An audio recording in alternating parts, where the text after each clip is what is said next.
Karoline Leavitt has always been steady under scrutiny. In an instant, nobody anticipated. Her voice quivered and her eyes welled up with tears as she faced the cameras. On this occasion, something seemed different. Our formerly self-assured and outgoing friend seemed suddenly frail. She made a surprising news regarding her husband, her emotions running high. Was it an unforeseen turn of events, a decision that altered the course of one's life, or a devastating loss? Everyone was taken aback by her remarks as the room went silent. At long last, the facts are emerging. Then what is this reality? The path that led Karoline Leavitt to stardom wasn't your average one. She was neither born into a political dynasty nor given an easy road to success. She grew up in a family that owned an ice cream parlor and a used truck dealership in her little New Hampshire town. But Karoline had an air about her, even in those early days. She was fearless with her voice, ambitious and driven. That passion only intensified as I entered college. Despite the fact that her other students were cramming for midterms, Karoline was busy writing controversial opinion pieces, defending Trump's policies, and launching the school's inaugural broadcasting club. She was more than simply an opinionated student. The point was that she wanted everyone to hear them, and they did. She was whisked into conservative politics as soon as she became famous. An internship at Fox News led to a job offer from the White House. In the role of her direct supervisor, Kayleigh McEnany. She then went on to become the communications director for Representative Elise Stefanik, where she became a formidable force in the field of political communications.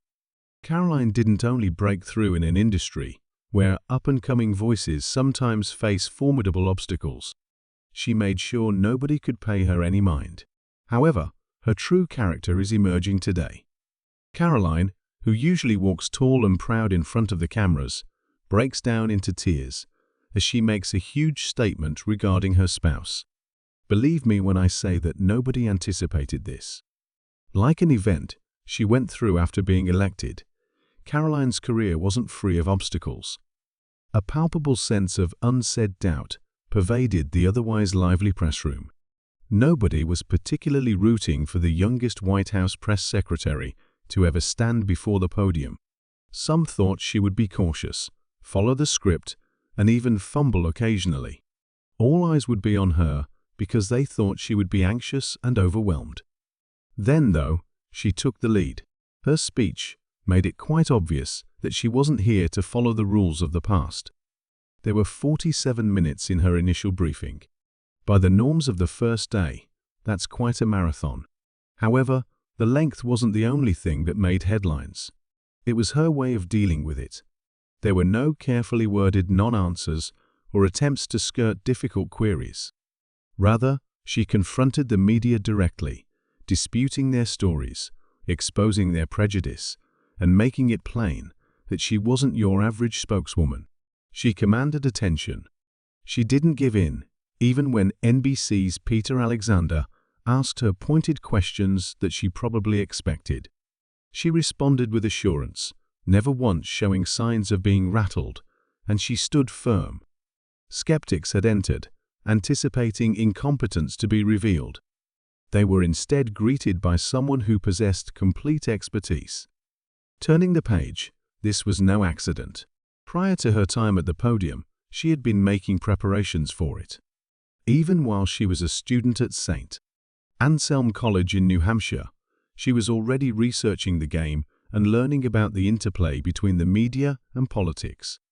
Based on her expertise, she was appointed to the position of National Press Secretary for Trump's 2024 campaign, and later served as an assistant press secretary in the Trump administration.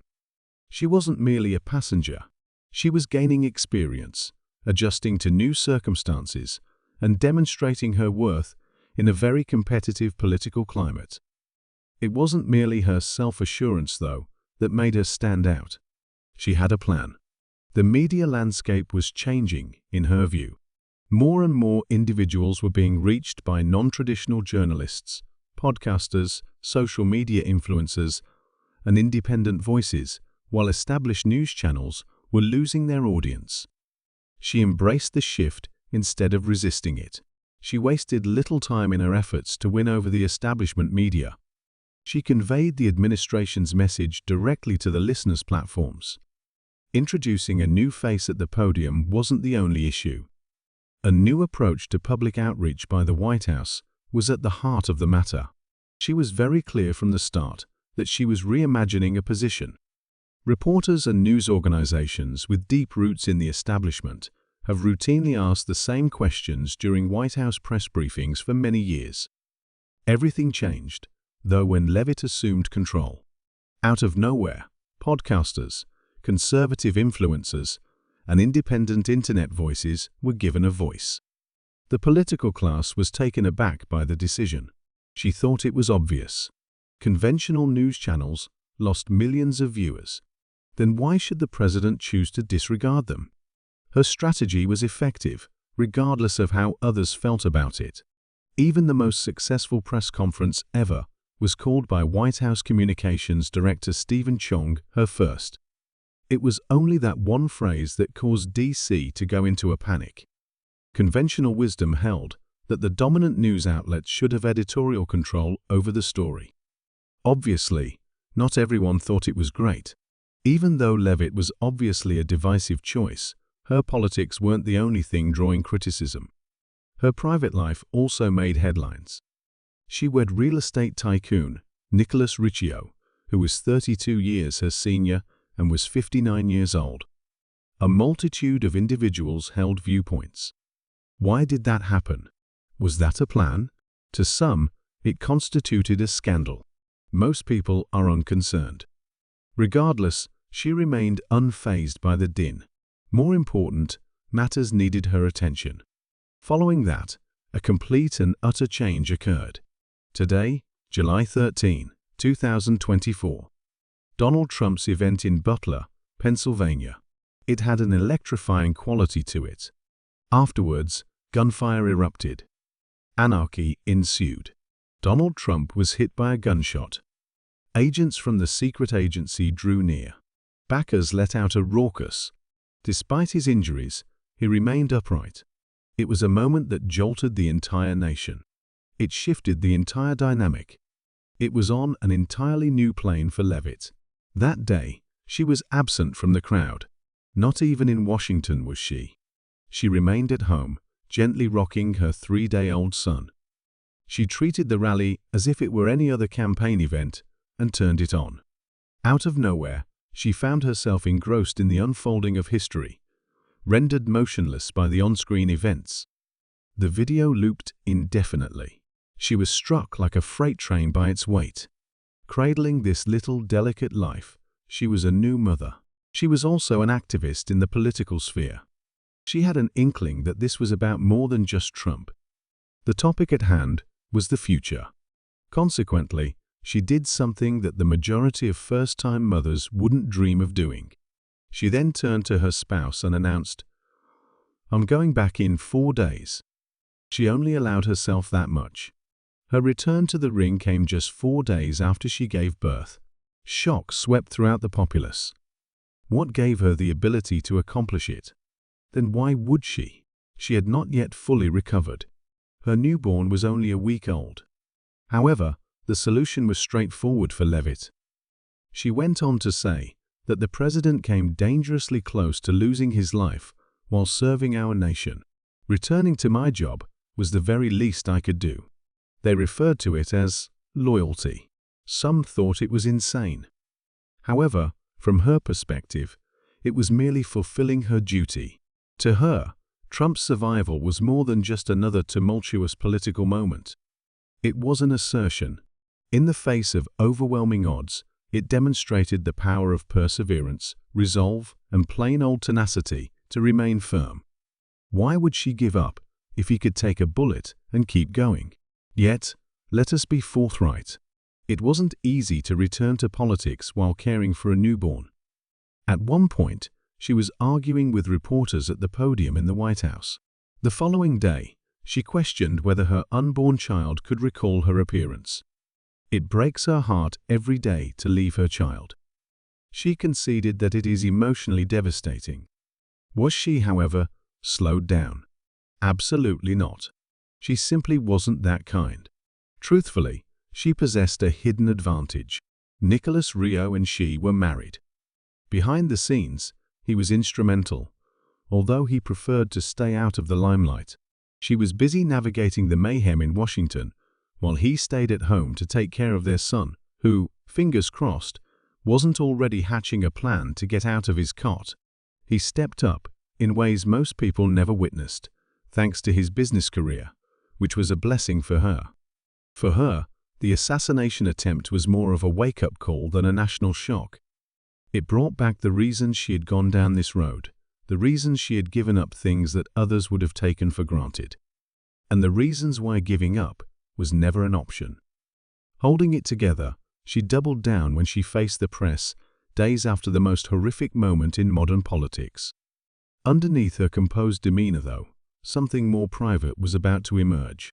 On top of juggling parenthood and politics, she was on the verge of releasing a shocking revelation about her spouse, sure to spark controversy. Every relationship in politics is being scrutinized as if it were a detective case. What about her union with Nicholas Rio?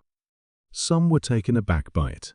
Their pairing wasn't motivated by political allegiances or professional movements, though, unlike the typical power couple pairings in DC, they crossed paths at a political event, the type of stuffy, high-energy get-together where attendees pretend not to be tired while shaking hands and making power plays. She was thriving and rising to new heights.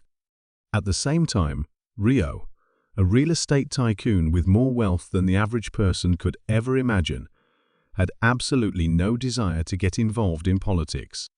He was so uninterested in being in the news that he hardly spoke to the reporters. Something clicked, though, when a mutual acquaintance introduced them. They were illogical when put on paper.